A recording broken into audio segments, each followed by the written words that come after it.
Hello, little Timmies. And today we are going to be talking about the fact that James Harden might leave the Brooklyn Nets. I know it sounds hard to believe, but James Harden is open to the idea of leaving. Which, at first, it didn't sound like it would be true, but multiple people are reporting on this. And one of his possible destinations are the Philadelphia 76ers, which seems to be number one because a lot of people are talking about the fact that Ben Simmons could be traded for James Harden in a sign and trade because the Nets would sign James Harden and then immediately trade him for Ben Simmons, which is kind of like what happened with Kevin Durant and the Brooklyn Nets. The Warriors signed him and then traded him to Brooklyn for D'Angelo Russell, which then turned into Andrew Wiggins. And if this happens for the Sixers, I think that'd be awesome, just because they would turn Ben Simmons into James Harden, because they said that they were open to waiting until the offseason to be able to make this trade happen. And if you don't know, Daryl Morey is the general manager for the Philadelphia 76ers, and he was also the general manager for the Houston Rockets, the team when James Harden was there. And he said that James Harden is the best offensive player ever, and that he's better than Michael Jordan. So he does like James Harden a lot, so I wouldn't be surprised if they waited till the end of the season to trade Ben Simmons and then tried to trade for James Harden. And obviously James Harden is fine with this because on the Nets, KD's injured again, and Kyrie Irving can't play in home games.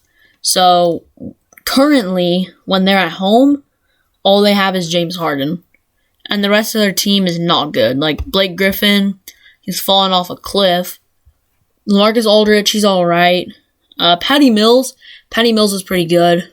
But Paul Millsap, should just retire at this point.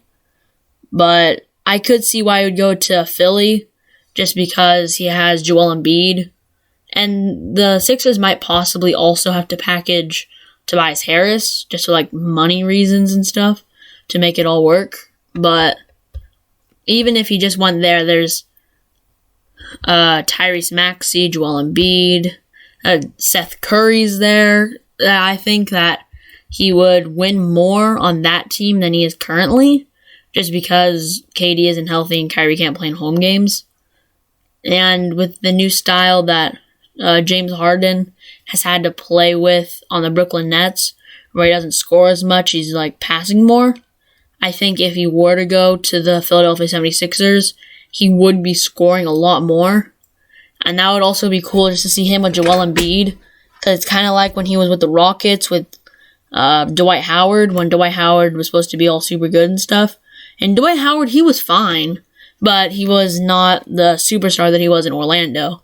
But it's going to be cool if he is going to go to the Sixers, because then it would be him and Joel Embiid, and you could see what it could have been, But if he does end up going to the Sixers, I don't really see where the Brooklyn Nets would be happy with what they're getting back. I don't think that there's anything that can even replace James Harden. Getting Ben Simmons back and Tobias Harris would be good, but I don't think it's as good as James Harden, in the sense that nothing will be as good as James Harden. So in every trade, I think they do, in a way, lose. But if they were to get Ben Simmons and Tobias Harris, they have a big contract in Tobias Harris, but he can score. And then Ben Simmons can play defense, but can't shoot.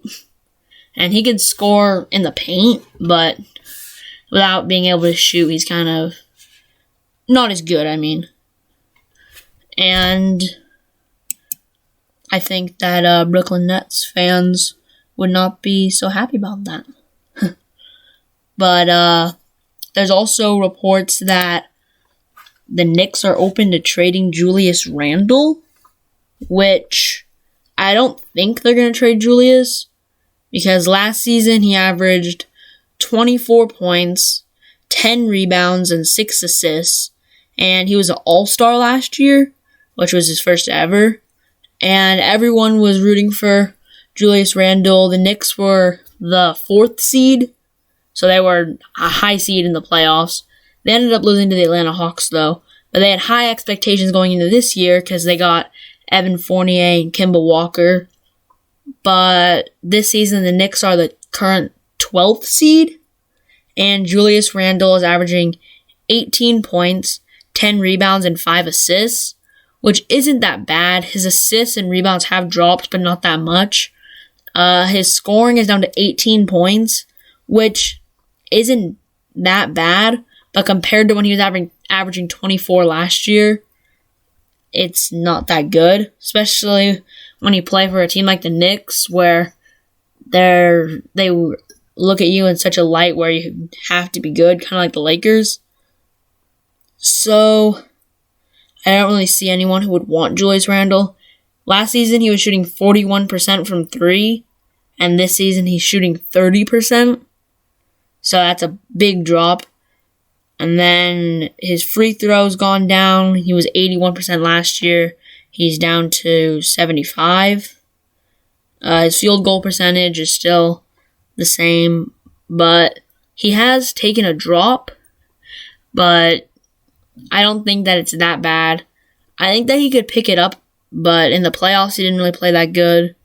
So, if I were the Knicks, I